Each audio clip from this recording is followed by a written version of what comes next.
ഐക്യകേരളം രൂപം കൊണ്ടിട്ട് ഇന്ന് 69 വർഷം തികയുകയാണ്. 56 നവംബർ 1-നാണ് ഐക്യകേരളം രൂപീകരിച്ചത്. അതുവരെ കേരളം തിരുവിതാംകൂറിൻ്റെയും കൊച്ചിയുടെയും മലബാറിൻ്റെയും ഭരണമായിരുന്നു. തിരുവിതാംകൂറും കൊച്ചിയും രാജാക്കന്മാർ ഭരിച്ചിരുന്നപ്പോൾ മലബാർ ബ്രിട്ടീഷുകാരുടെ നേരിട്ടുള്ള ഭരണത്തിന് കീഴിലായിരുന്നു. ബ്രിട്ടീഷുകാർ നേരിട്ട് ഭരിച്ചതുകൊണ്ട് തന്നെ മലബാർ കേന്ദ്രീകരിച്ചാണ് സ്വാതന്ത്ര്യ സമര പ്രസ്ഥാനങ്ങൾ രൂപം കൊണ്ടതും ശക്തിപ്പെട്ടത്. ഇന്ത്യൻ നാഷണൽ കോൺഗ്രസ് ആയാലും കമ്മ്യൂണിസ്റ്റ് പാർട്ടികളായാലും കോഴിക്കോട് ആസ്ഥാനമാക്കിക്കൊണ്ടാണ് അത്തരം പ്രവർത്തനങ്ങൾക്ക് തുടക്കമിട്ടത്. നമ്മുടെ കാസർഗോഡ് ജില്ല 56 നവംബർ 1 വരെ സൗത്ത് കാനറയുടെ ഭാഗമായിരുന്നു, കേരളത്തിൻ്റെ ഭാഗമായിരുന്നില്ല. അതിനു മുമ്പ് ബ്രിട്ടീഷുകാർ നിയന്ത്രിച്ചിരുന്ന മുംബൈ പ്രസിഡൻസിയുടെ ഭാഗമായിരുന്നു കാസർഗോഡ് ജില്ല. അതുപോലെ തന്നെ മദ്രാസ് സ്റ്റേറ്റിൻ്റെ ഭാഗമായിരുന്നു തിരുക്കൊച്ചി അടക്കമുള്ള പ്രദേശങ്ങൾ. ഈ പ്രദേശങ്ങളെല്ലാം സംയോജിപ്പിച്ചുകൊണ്ട് രാജഭരണം അവസാനിപ്പിച്ചുകൊണ്ട് ഐക്യകേരളം രൂപം കൊണ്ട് 69 വർഷം പിന്നിടുന്ന ദിവസമാണ് കേരളപ്പിറവിയായി നാം ആഘോഷിക്കുന്നത്. ഈ ഘട്ടത്തിൽ കേരളം ഒന്നാമത് എന്ന മുദ്രാവാക്യം അത് യാഥാർത്ഥ്യമാണോ? കേരളത്തിൽ ഈ കാലയളവിലുണ്ടായ പുരോഗതി, അതിന് നമ്മുടെ രാഷ്ട്രീയ പാർട്ടികളും മുന്നണികളും നേതാക്കളും നൽകിയ സംഭാവനകൾ ഒക്കെ പരിശോധിക്കുന്നത് കൗതുകകരമായിരിക്കും. ഇന്ത്യൻ കമ്മ്യൂണിസ്റ്റ് പാർട്ടി ഒന്നായിരുന്ന കാലത്ത് 57 നടന്ന ആദ്യ തിരഞ്ഞെടുപ്പിൽ കമ്മ്യൂണിസ്റ്റ് പാർട്ടി CPI ഒറ്റയ്ക്കാണ് ഭൂരിപക്ഷം നേടിയത്. ഒരു MLA ഭൂരിപക്ഷത്തിൽ ആണ് 57 EMS സർക്കാർ അധികാരത്തിൽ വരുന്നത്. അതിനുശേഷം ദേവികുളത്ത് നടന്ന ഉപതെരഞ്ഞെടുപ്പിൽ വീണ്ടും ഇടതുപക്ഷം റോസമ്മ പുന്നൂസ് തിരഞ്ഞെടുക്കപ്പെടുകയാണ്. അങ്ങനെ കേവല ഭൂരിപക്ഷത്തോടെ 57 അധികാരത്തിൽ വന്ന EMS സർക്കാർ. EMS സർക്കാരിൻ്റെ കാലത്ത് കൊണ്ടുവന്ന വിപ്ലവകരമായ പരിഷ്കാരങ്ങൾ ആണ് കേരളത്തിൻ്റെ മുഖച്ഛായ മാറ്റിയതെന്ന് പറയാം.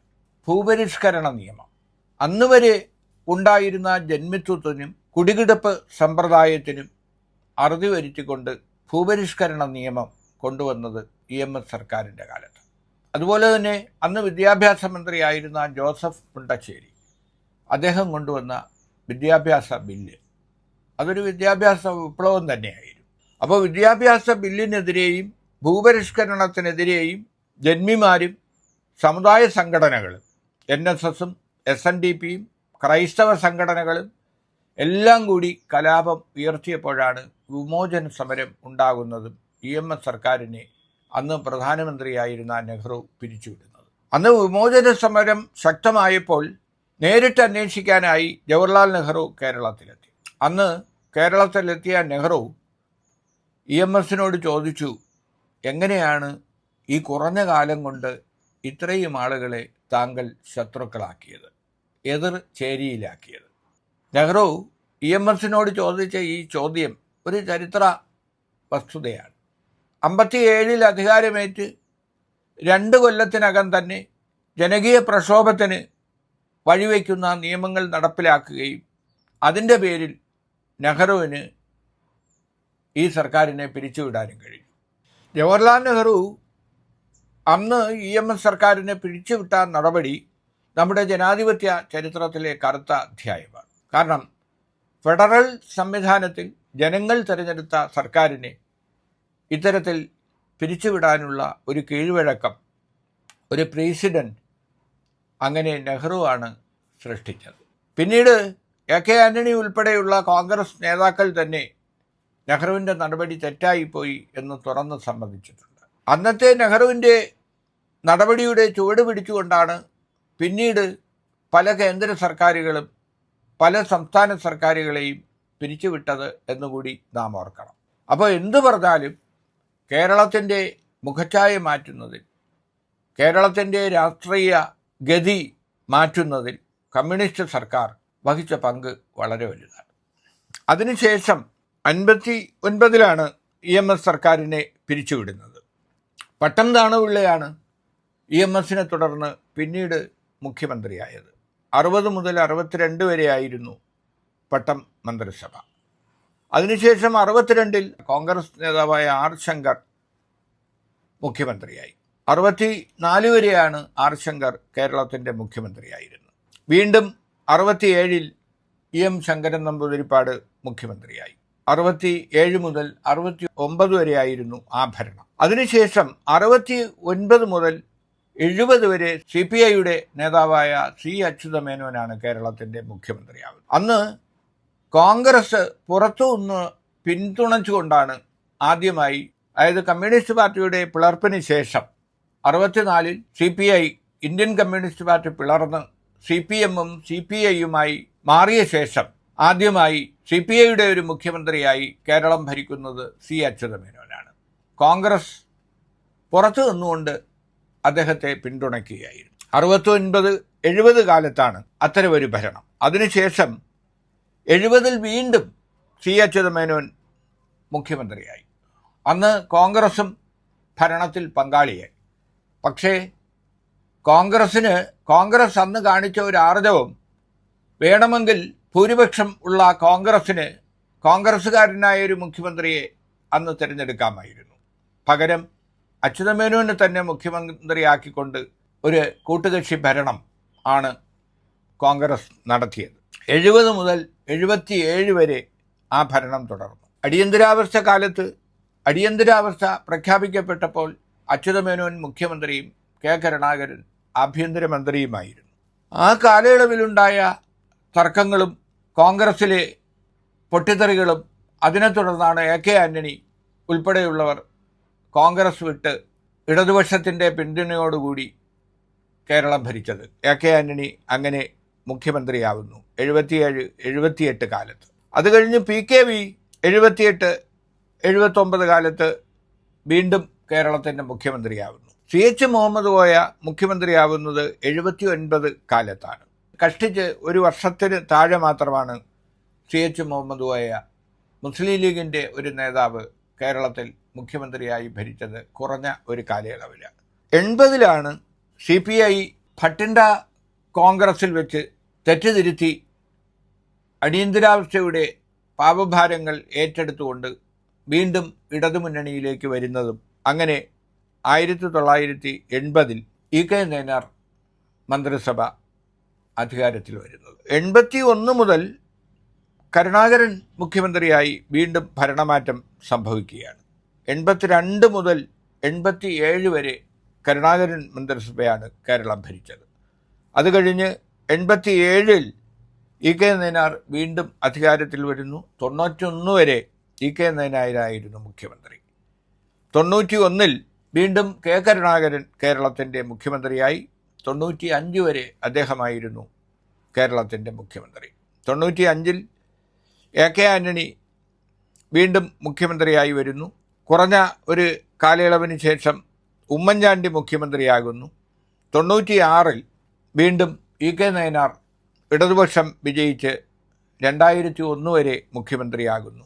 അത് കഴിഞ്ഞ് ഉള്ള തിരഞ്ഞെടുപ്പിൽ AK ആൻ്റണി 2001 വീണ്ടും മുഖ്യമന്ത്രിയായി തിരഞ്ഞെടുക്കപ്പെടുന്നു. 2004 ഉമ്മൻചാണ്ടി മുഖ്യമന്ത്രിയായി മാറുന്നു. 2006 മുതൽ 2011 വരെ VS അച്യുതാനന്ദൻ എന്ന ജനകീയ നേതാവ് കേരളത്തിൻ്റെ മുഖ്യമന്ത്രിയായി ഭരിക്കുന്നു. 2011 ഉമ്മൻചാണ്ടി വീണ്ടും മുഖ്യമന്ത്രിയാകുന്നു.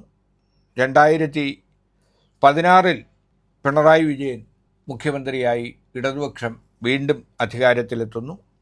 ആ ഭരണമാണ് ഇപ്പോഴും തുടർ ഭരണം കിട്ടി 2025 എത്തി നിൽക്കുന്നത്.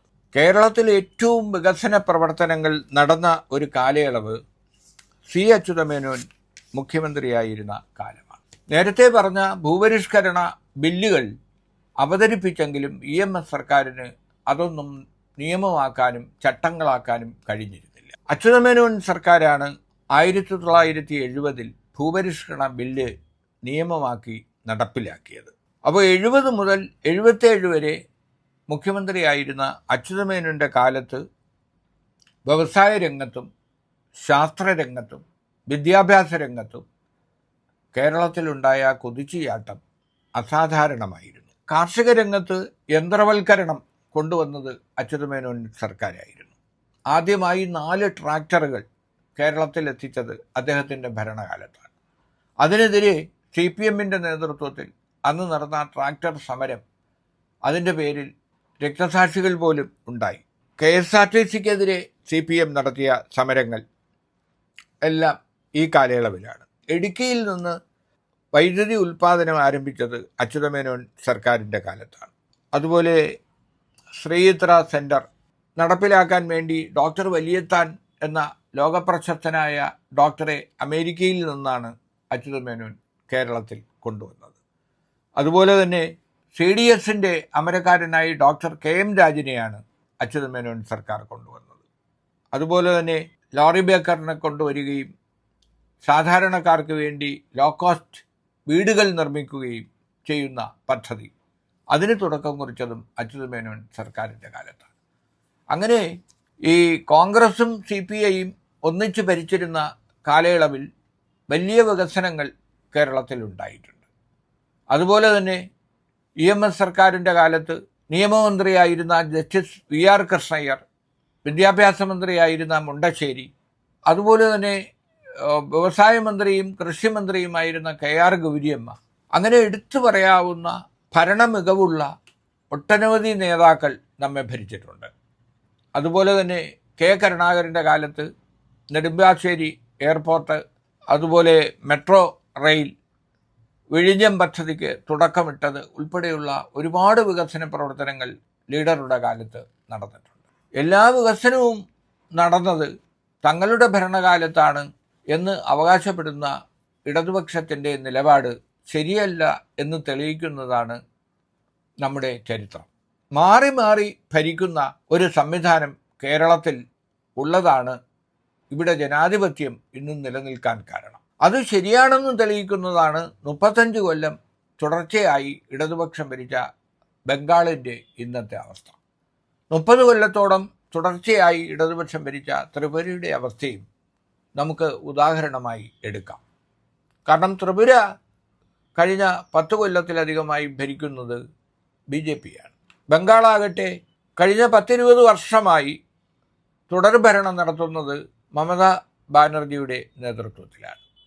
അവിടെ ഇടതുപക്ഷങ്ങൾക്ക് പേരിന് പോലും MLAമാരില്ലാത്ത അവസ്ഥയാണ് ബംഗാളിലുള്ളത്. അപ്പോൾ തുടർഭരണം ഒരു രാഷ്ട്രീയ പ്രസ്ഥാനത്തിന്, അത് മുന്നണി സംവിധാനമായാലും, തുടർഭരണം ഗുണകരമാണോ ഇല്ലയോ എന്ന് പരിശോധിക്കാനുള്ള അളവുകോൽ തന്നെയാണ് ബംഗാളും ത്രിപുരയും. അപ്പോൾ ഈ തുടർഭരണം നല്ലതാണ്, സ്റ്റെബിലിറ്റിയാണ് ഭരണത്തെ മുന്നോട്ട് കൊണ്ടുപോകുന്നത് എന്നെല്ലാം ഉള്ള അവകാശവാദം പൊള്ളയാണെന്ന് തെളിയിക്കാൻ കേരളത്തിൻ്റെ വികസനം മാത്രം നാം പരിശോധിച്ചാൽ മതി. കാരണം 5 കൊല്ലത്തിലൊരിക്കൽ ഭരണമാറ്റം സംഭവിക്കുമ്പോൾ നേരത്തെയുള്ള 5 വർഷത്തെ ഭരണത്തിലെ നേട്ടങ്ങളും കോട്ടങ്ങളും പരിശോധിക്കാൻ മാറിവരുന്ന സർക്കാരിന് കഴിയുകയും ആ സർക്കാർ ആ കോട്ടങ്ങൾ പരിഹരിച്ചുകൊണ്ട് മുന്നോട്ട് പോവുകയും ചെയ്യും. വീണ്ടും 5 കൊല്ലം കഴിയുമ്പോൾ നേരത്തെ ഭരിച്ചവർ വീണ്ടും തിരഞ്ഞെടുക്കപ്പെട്ടാൽ അപ്പോഴുണ്ടായ അഴിമതികളോ പിടിപ്പുകേടുകളോ പരിശോധിക്കാനുള്ള അവസരമാണ് വീണ്ടും കിട്ടുന്നത്. അപ്പോൾ ജനാധിപത്യ സംവിധാനത്തിൽ ആവശ്യമായത് മാറി മാറി ഉള്ള ഭരണം തന്നെയാണ്. ഏകകക്ഷി ഭരണവുമല്ല, കൂട്ടുകക്ഷി മന്ത്രിസഭകൾ ഭരിക്കുന്നതാണ് ഉചിതം. യഥാർത്ഥത്തിൽ ഈ ഐക്യമുന്നണി എന്ന സങ്കല്പത്തിന് തന്നെ രൂപം കൊടുത്തത് കേരളമാണ്.